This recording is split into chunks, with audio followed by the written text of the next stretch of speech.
ഹരേ കൃഷ്ണ. സർവം ശ്രീ രാധാകൃഷ്ണ അർപ്പണമസ്തു. നമ്മള് ഹരിനാമ കീർത്തനത്തിൽ ആ, നമ്മള് മഹത്വത്തെ പറ്റി ആ, കേട്ടിരുന്നു. അപ്പോൾ ഞാൻ പറഞ്ഞിരുന്നു അത് പിന്നീട് ഒരു തവണ എടുക്കാമെന്ന്. മഹത്വത്തിന് 96 തത്വങ്ങളാണ്. അപ്പൊ അതൊന്ന് ശ്രദ്ധിച്ചു കേട്ടിരിക്കുക. ആ ശ്ലോകം ഇങ്ങനെയായിരുന്നു: അയ്യഞ്ചും അഞ്ചുമുടൻ അയ്യാറും എട്ടുമുടൻ ഔവണ്ണം എട്ടുമുടൻ എൺമൂന്നും ഏഴുമത ചൊവ്വോടർ അഞ്ചുമപി രണ്ടൊന്നു തത്വമതിൽ മേവുന്ന നാഥ ഹരിനാരായണായ നമഃ. അപ്പോൾ ഈ ഈ മഹത്തത്വം എന്ന് പറയുമ്പോൾ ഈ അഞ്ച് അതെല്ലാം ഒരു മാത്തമാറ്റിക്സ് ആണല്ലോ അല്ലെ. ഈ സൃഷ്ടിയെപ്പറ്റി ഭാഗവതത്തിൽ, ശ്രീമദ് ഭാഗവതത്തിൽ വളരെ വിശദമായിട്ട് തന്നെ പ്രതിപാദിക്കുന്നുണ്ട്. അതുപോലെ തന്നെ സാഖ്യയോഗത്തിലും പറയുന്നുണ്ട് ഈ സൃഷ്ടിയുടെ ഇൻഗ്രീഡിയൻസ് ബ്രഹ്മദേവന് ഈ സൃഷ്ടി ചെയ്യാൻ വേണ്ടിയിട്ടുള്ള സംഭവങ്ങളൊക്കെയാണ് ഈ പറയുന്ന മഹത്തത്വത്തിൽ അടങ്ങിയിരിക്കുന്നത്. അതിലെ പ്രധാനപ്പെട്ട 24 ഘടകങ്ങളെ പറ്റി നമ്മൾ കണ്ടിരുന്നു. അപ്പൊ ആ 24 ഘടകങ്ങളും പിന്നെ അതിന്റെ ഉപവിഭാഗങ്ങളുമായിട്ടാണ് ഈ മഹത്തത്വം എന്ന് പറയുന്നത്. അതായത് ജസ്റ്റ് ഞാനൊരു എക്സാമ്പിൾ പറയുവാണെന്നുണ്ടെങ്കിൽ, അപ്പോൾ നമ്മളൊരു കറി ഉണ്ടാക്കാനായിട്ട് ഒരാളുടെ കയ്യില് നമ്മൾ ഇൻഗ്രീഡിയൻസ് എല്ലാം കൊടുത്തു, മസാലപ്പൊടികൾ കൊടുത്തു, പച്ചക്കറികൾ അരിഞ്ഞു കൊടുത്തു. അങ്ങനെ അങ്ങ് കൊടുത്ത് എല്ലാം കൊടുത്തു കഴിഞ്ഞിട്ട് ഇദ്ദേഹം ജസ്റ്റ് ഒന്ന് ഇളക്കി ചേർത്തു മാത്രമേ ഉള്ളൂ എന്ന് വിചാരിക്കുക. അപ്പം ഈ ഇൻഗ്രീഡിയൻസ് മുഴുവനും നമ്മൾ മനസ്സിലാക്കേണ്ടത് ഭഗവാൻ കൊടുത്തതാണ്. ബ്രഹ്മദേവൻ അതൊന്ന് കൂട്ടി ഇളക്കി ചേർക്കുന്നത് മാത്രമേ ഉള്ളൂ.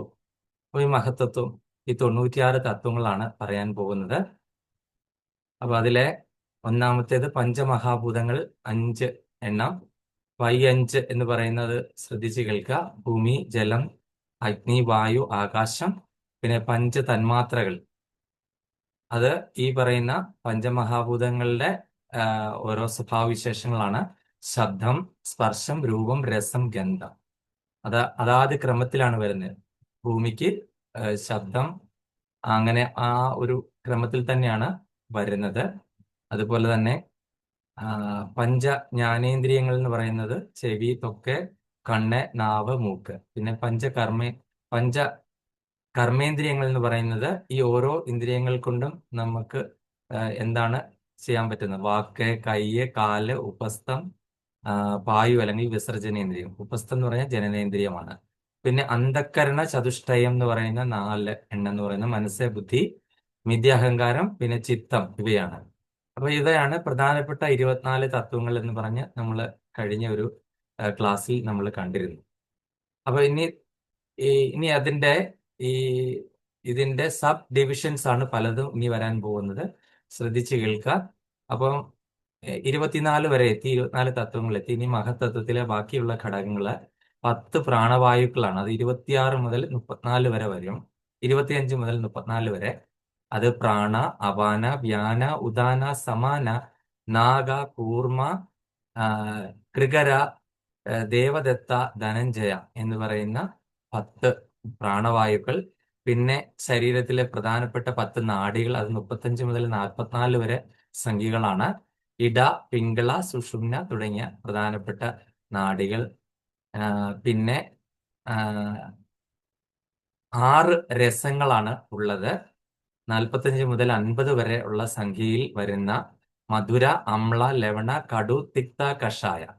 പിന്നെ അടുത്തത് 6 ആ, ഊർമികളാണ് അല്ലെങ്കിൽ മാറ്റങ്ങളാണ്. 6 എണ്ണം. 51 തൊട്ട് 56 വരെയുള്ള സംഖ്യകളിൽ വരുന്നവയാണത്: ജനനം, സ്ഥിതി, വളർച്ച, പരിവർത്തനം, ക്ഷയം, നാശം.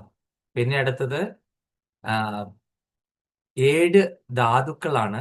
7 ധാതുക്കൾ 57 മുതൽ 63 വരെയാണ്. അതിലെ രസം, രക്തം, മാംസം, മേധസ്, അസ്ഥി, മജ്ജ, ശുക്ലം തുടങ്ങിയ 7 ധാതുക്കൾ. പിന്നെ അടുത്തത് ആ, ഈ പറയുന്ന 3 ഗുണങ്ങൾ, ത്രിഗുണങ്ങൾ 64 മുതൽ 66 വരെയുള്ള സംഖ്യകളിൽ വരുന്ന സത്വ, രജസ്, തമോ ഗുണങ്ങൾ. ഇനി അടുത്തത് 3 ദോഷങ്ങളാണ്. 67 മുതൽ 69 വരെയുള്ള സംഖ്യകളിൽ വാദം, പിത്തം, കഫം. ഇനി അടുത്തത് 3 അവസ്ഥകളാണ്.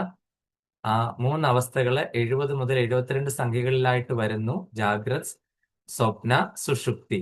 ഇനി അടുത്തത് 3 ശരീരങ്ങളാണ് വരുന്നത്: 73 മുതൽ 75 വരെ സംഖ്യകളില് സ്ഥൂല, സൂക്ഷ്മ, കാരണ. ഇനി അടുത്തത് 5 കോശങ്ങളാണ് വരുന്നത്. 76 മുതൽ 80 വരെയുള്ള സംഖ്യകളിൽ അന്നമയ, പ്രാണമയ, മനോമയ, വിജ്ഞാനമയ, ആനന്ദമയ. ഇനി അടുത്തത് അഷ്ടരാഗങ്ങൾ അല്ലെങ്കിൽ 8 വികാരങ്ങൾ എന്ന് പറയപ്പെടുന്നവ 81 മുതൽ 88 വരെ. കാമം, ക്രോധം, ലോഭം, മോഹം, മതം, മാത്സര്യം, അസൂയ, ദമ്പം തുടങ്ങിയ 8 വികാരങ്ങൾ അല്ലെങ്കിൽ അഷ്ടരാഗങ്ങൾ എന്ന പേരിൽ അറിയപ്പെടുന്നു. ഇനി അടുത്തത് 8 പ്രകൃതി ഘടകങ്ങളാണ്.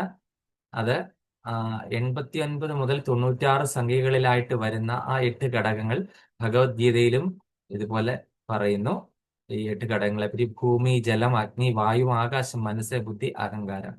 8 ഘടകങ്ങൾ. അങ്ങനെയാണ് ഈ 96 എത്തിയത്. അപ്പൊ എല്ലാവർക്കും മനസ്സിലായെന്ന് വിചാരിക്കുന്നു. അപ്പൊ ഇതൊക്കെ കൂടെ ചേർത്തിട്ടാണ് ബ്രഹ്മദേവന് സൃഷ്ടി ചെയ്യുന്ന ഈ ഇൻഗ്രീഡിയൻസ് എല്ലാം കൂടെ കൂട്ടിയാണ്.